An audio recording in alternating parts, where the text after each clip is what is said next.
গেড়াইয়ের football খেলা দেখতে গিয়ে আমি দেবদাকে দেখতে পাবো, এটা আমি স্বপ্নেও ভাবিনি।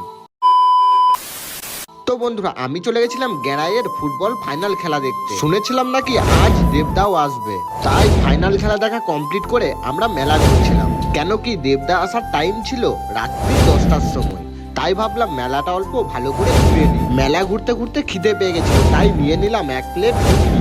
ঘুগনিটার টেস্ট সেই লেভেলের ছিল, কম বাজেটের মধ্যে ভালোই লাগলো। এদিকে রাত্রি 10টাও বেজে গেছিল, আমাদের মেলাটা ঘোরাও কমপ্লিট। এদিকে মাইকে অ্যানাউন্সমেন্ট করছে যে দেবদা গাড়ি থেকে নেমে স্টেজের দিকেই যাচ্ছিল। তারপর দেবদাকে সবাই মিলে সম্বর্ধনা জানালো। এদিকে আমাদের লালন সাহেবও সম্বর্ধনা জানালো। তারপর স্টেজের মধ্যে দিয়ে দিল খোকা বাবুর এন্ট্রি। তারপর দেবদা দিয়ে দিল কিছু ডায়লগ, কতগুলি গান ও সঙ্গে কিছু নাচ।